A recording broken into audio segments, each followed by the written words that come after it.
তা আমি অনুরোধ করব এই দুনিয়াতে এই গজলটি মন দিয়ে শুনবেন।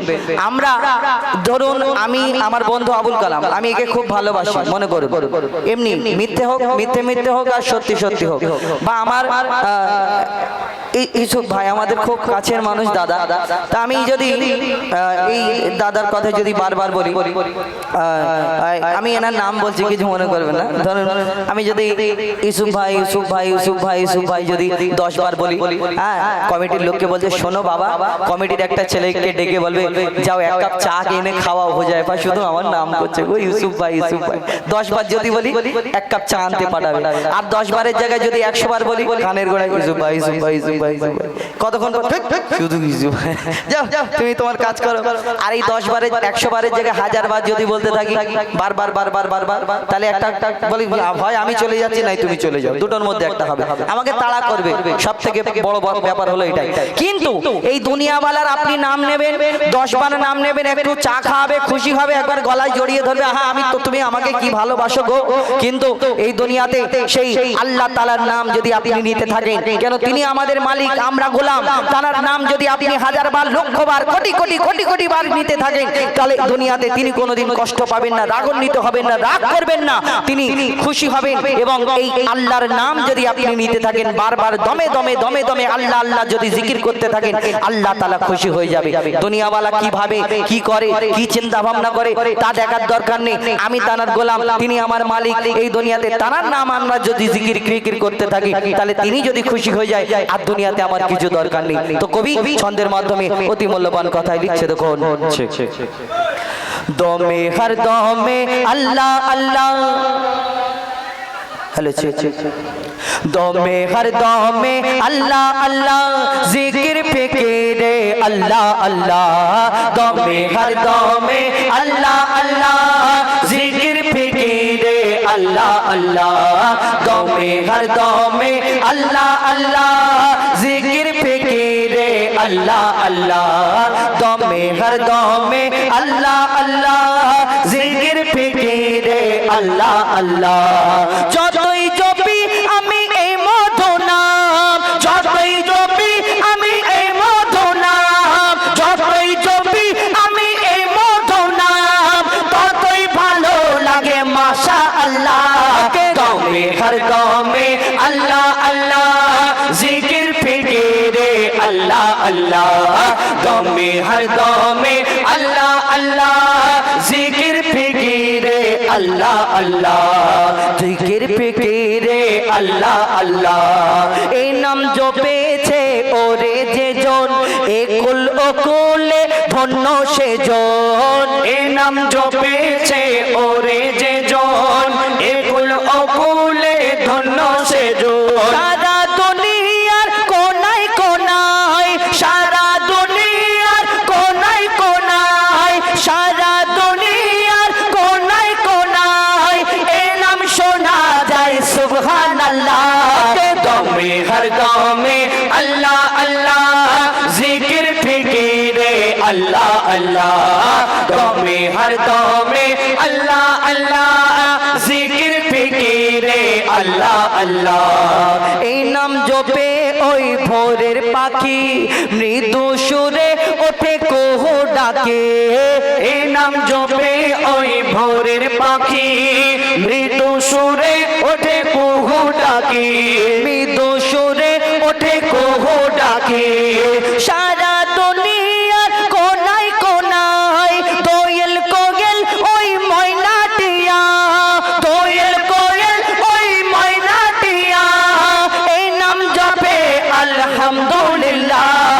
দমে হর দমে আল্লাহ আল্লাহ, জিকির ফিকিরে আল্লাহ আল্লাহ, দমে হর দমে আল্লাহ আল্লাহ, জিকির ফিকিরে আল্লাহ আল্লাহ। এই নামে আছে এত মধু, যত ডাকি বাকি থাকে শুধু, এই নামে আছে এত মধু, যত ডাকি বাকি থাকে শুধু। মজিবুলের ওই নিরাশ দিলে, মজিবুলের ওই নিরাশ দিলে, মজিবুলের ওই নিরাশ দিলে, এ নামে শান্তি हर दम में अल्लाह अल्लाह जिक्र फिकीरे अल्लाह अल्लाह दम में हर दम में अल्लाह अल्लाह जिक्र फिकीरे अल्लाह अल्लाह दम में हर दम में अल्लाह अल्लाह जिक्र फिकीरे अल्लाह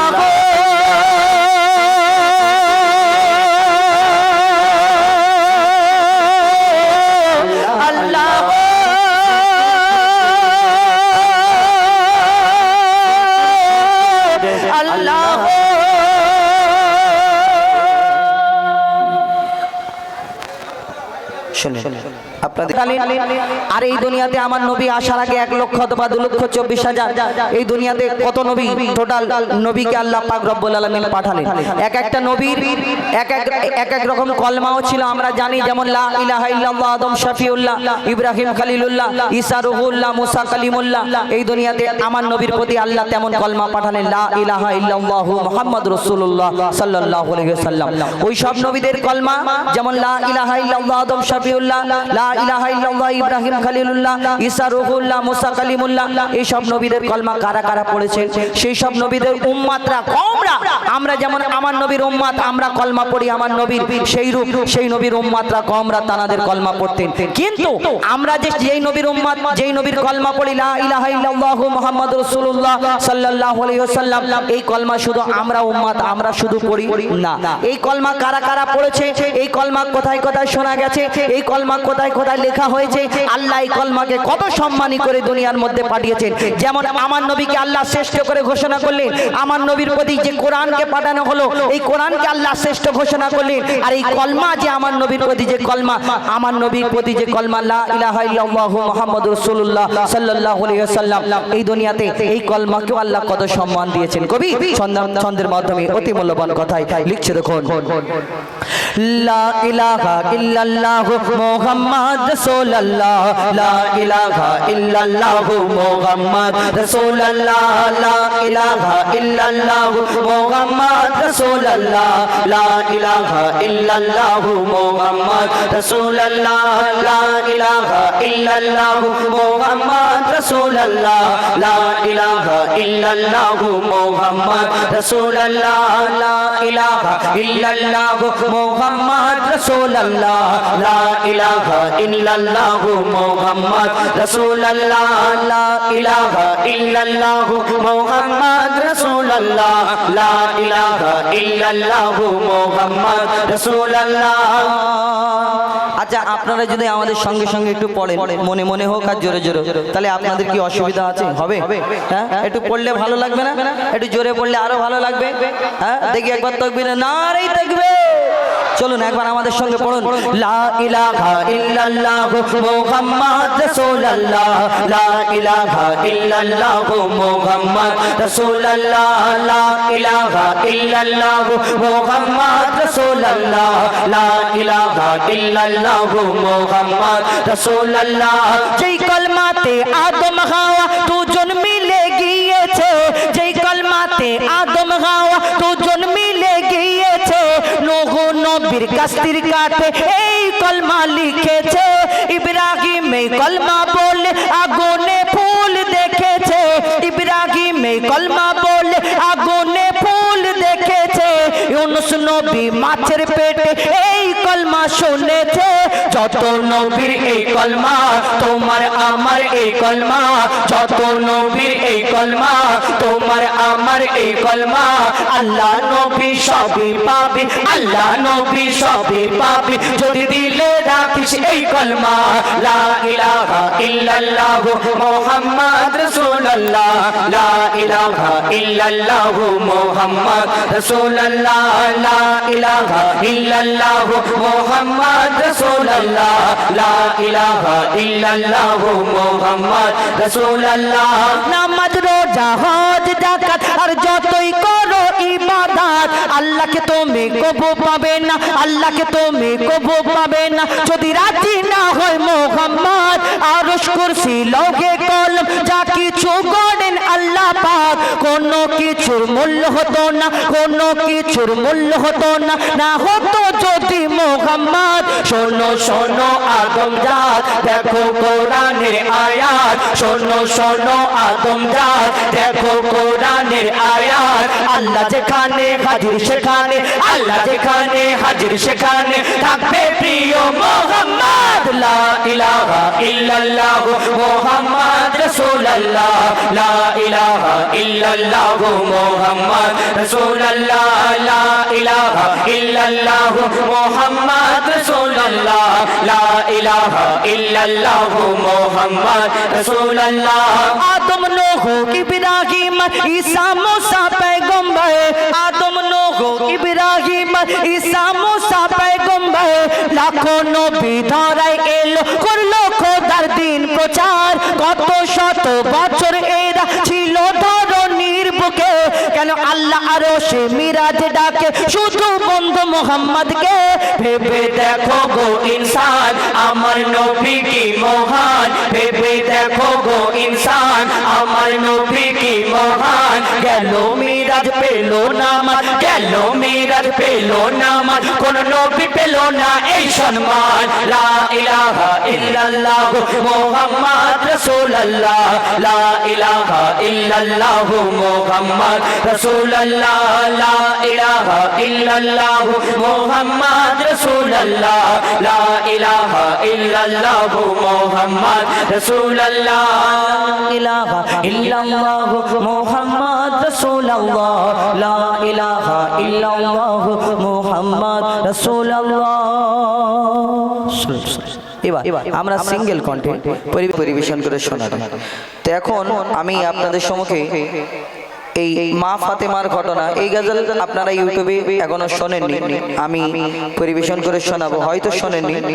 কেন একদম নতুন গজল মা ফাতেমার। আমি তখন প্রথম যখন বলছিলাম যে গজলটির কথা, এই দুনিয়াতে এখানে আমার অনেক মা বোনেরা উপস্থিত আছে, আমার ভাইরা ফাঁকা প্রায় টুকটাক ফাঁকা করেছে, মায়েরা বেশিরভাগ সব জায়গায় থাকে দেখি, আর এখানে অনেকজন রয়েছে। এই গজলটা মন দিয়ে শুনতে হবে, আমি অনুরোধ করব। আমরা দেখবেন আগেকারের যুগ আর এখনকার যুগ কত পরিবর্তন হয়েছে। মানুষ আস্তে আস্তে এই ক্যানিং, আমরা যখন ছোটবেলায় অনুষ্ঠানে আসতাম মাটির রাস্তা ছিল, কাদা কিরকম, তখন আমাদের তো গাড়িও ছিল, ট্রেনে করে আসতাম। কিন্তু আগের থেকে কত কি পরিবর্তন হয়েছে, আমার মা বোনেরাও অনেক পরিবর্তন হয়েছে আগে থেকে। কেন আগে অন্যরকম যুগ ছিল, এখন ডিজিটাল যুগ। আগে আমার দাদা দাদি এইরকম বুড়ো মানে বুড়ো বুড়িদের যখন যুগ ছিল, তখন আমরা দেখতাম যদি স্বামী বাইরে থেকে কাজ করে আসতো, ওই স্বামীকে সঙ্গে সঙ্গে গামছা দিয়ে ওই গা হাত মুছিয়ে দেওয়া, সামনে একটা মগ দিয়ে পানি দেওয়া এবং খোঁজ খবর নেওয়া, কি হলো কি খবর, আর একটু বাতাস করা। তখন কারেন্টের ব্যাপার ছিল না। কিন্তু এখন ডিজিটাল যুগ। আমার মা ফাতেমা এই দুনিয়াতে, মা ফাতেমার ঘটনাটা এই কারণে শোনাবো, ডিজিটাল যুগ। এখন ঘরে সবাই ফোনের ব্যাপার। যদি একটু শ্বশুর বাড়ি কষ্ট পায়, স্বামী যদি দু চার কথা বলে দেয়, তাহলে কি হয়, তখন আমি বাপকে ফোন করি, হ্যাঁ তুমি আমার গলায় কি কলসি দিয়ে মেরে ফেলে দিতে পারতে, আমাকে এই জায়গায় বিয়ে দেওয়ার কি দরকার, নালিশ করে স্বামীর নামে। আবার ওই কি হয়, 5টা 6টা মেয়ে মানে মহিলা যখন একসঙ্গে হয়, সেই বদনাম করতে থাকে, আমার স্বামী এই করে, যে আমার স্বামী ওই করে, আমার স্বামী কি করে, এরকম।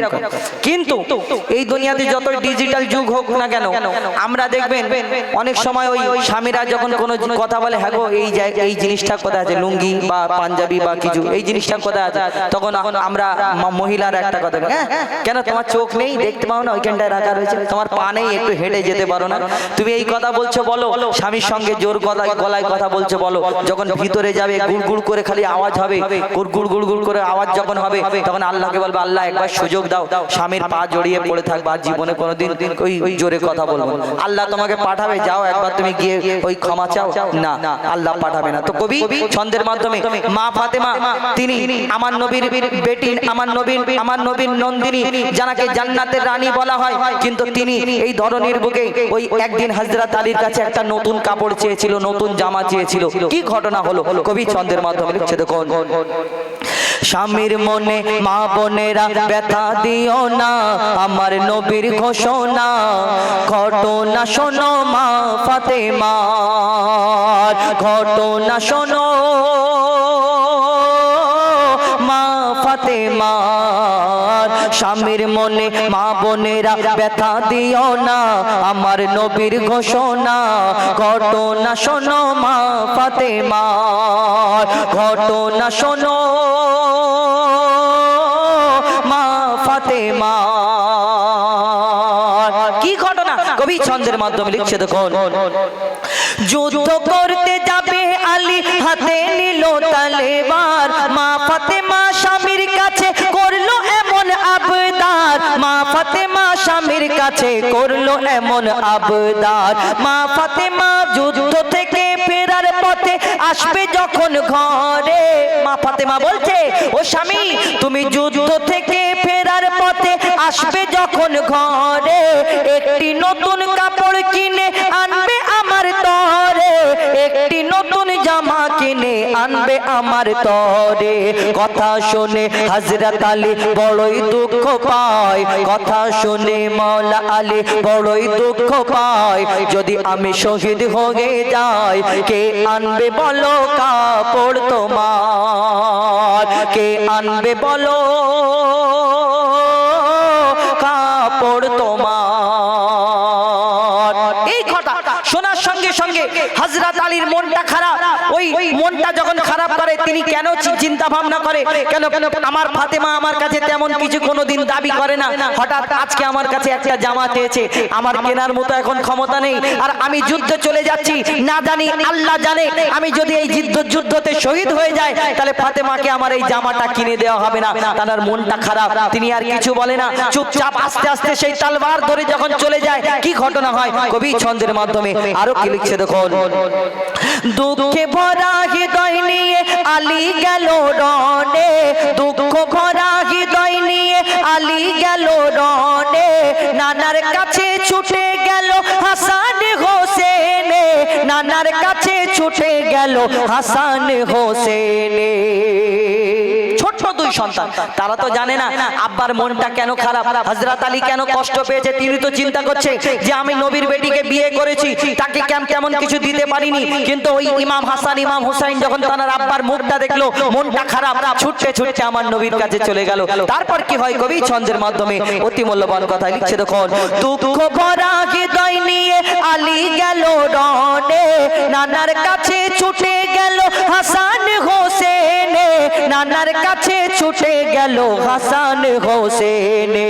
আব্বুর কাছে আম্মু আমার, আব্বুর কাছে নতুন কাপড় চেয়েছে আম্মি জান, এই কথা শুনে দয়ার নবী, এই কথা শুনে দয়ার নবী, এই কথা শুনে দয়ার নবী কেঁদেছে পেরেশান। আব্বুর কাছে একটি নতুন কাপড় চেয়েছে আম্মি জান, আব্বুর মনটা খুবই খারাপ ছিল যে সে পেরেশান, আব্বুর মনটা খুবই খারাপ ছিল যে সে পেরেশান। এই কথা শুনে নবী আমার কান্না থামে না, এই কথা শুনে দয়ার নবীর কান্না থামে না। কি ভুল করলো ফাতেমা, কি করলে বলো বেটি আমার, কি করলে বলো বেটি আমার। এই কথা শুনে দয়ার নবী ঝরঝর করে কাঁদে, আহা আমার ফাতেমা এরকম ভুল করে, স্বামীর মনে ব্যথা দিল। তারপরে একদিন হয়ে গেল, দুদিন হয়ে গেল, 3 দিন হয়ে গেল, মা ফাতেমার ঘরেতে আমার নবী না গিয়ে মা ফাতেমার মুখ না দেখে থাকতেন না, কিন্তু 3 দিন যখন হয়ে গেল মা ফাতেমার ঘরে যায় না, মা ফাতেমা ছটফট করে, আহা আমার আব্বাজান না এসে যদি না থাকতে পারে তাহলে আব্বাজান কেন আমার ঘরে আসে না, কি ব্যাপার। তখন মা ফাতেমা ছুটে গেল আমার দয়ার নবীর কাছে। সেই দিন কি ঘটনা ঘটে কবি ছন্দের মাধ্যমে লিখছে দেখুন। যার মুখ না দেখে ঘুমাতো না দয়ার নবীজি আমার, যার মুখ না দেখে ঘুমাতো না দয়ার নবীজি আমার, আর রাতের পরে রাত কেটে যায় মুখ দেখে না ফাতেমার রাতের পরে রাত কেটে যায় মুখ দেখে না ফাতেমার মা ফাতেমা ছুটে গেল আব্বা জানের কাছে মা ফাতেমা ছুটে গেল আব্বা জানের কাছে তবু বেটির মুখ দেখে না পেছন ফিরে আছে তবু বেটির মুখ দেখে না পেছন ফিরে আছে বলছে নবী ওগো বেটি বাড়ি ফিরে যাও আমার দয়ার নবী পিছন ফিরে আছে মা ফাতেমার মুখ দেখে না মা ফাতেমা হাও হাও করে কাঁদে আব্বা আমার কি হই আব্বা তো আপনার কি হয়েছে বলুন তখন ওই দয়ার নবী সেই অন্য দিকে ফিরে মা ফাতেমা কে কি উত্তর দেয় কবি ছন্দের মাধ্যমে লিখছে তখন বলছে নবী ওগো বেটি বাড়ি ফিরে যাও আগে স্বামীর কাছে ক্ষমা চাও তবে করবে ক্ষমা আল্লাহ আমার তবে করবে ক্ষমা আল্লাহ আমার স্বামীর মনে মা বোনেরা ব্যথা দিও না আমার নবীর ঘোষণা ঘটনা শোনো মা ফাতেমা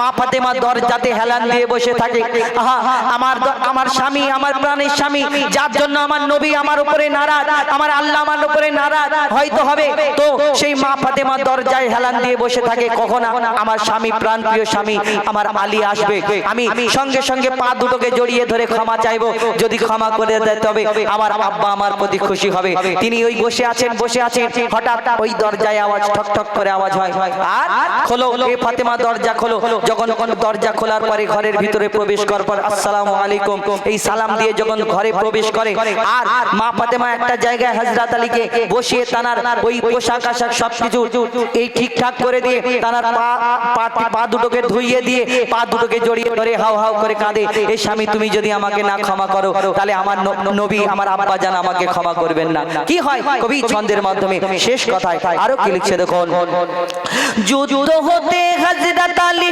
এলো যখন ঘরে যুদ্ধ হতে হযরত আলী এলো যখন ঘরে চাইছে ক্ষমা মা ফাতেমা পা দুটোকে ধরে চাইছে ক্ষমা মা ফাতেমা পা দুটোকে ধরে চাইছে ক্ষমা মা ফাতেমা পা দুটোকে ধরে ক্ষমা করে দাও গো মোরে আর করব না এমন ভুল তোমার মনে ব্যথা দিলে ব্যথা পাবে খোদার রাসূল তোমার মনে ব্যথা দিলে ব্যথা পাবে খোদার রাসূল আলী ফাতেমা হাসান হোসেন নবীর কাছে যায় নবী মোর দেখে শান্তি পায় এমন ভুল কখনো করো না গো আর এমন ভুল কখনো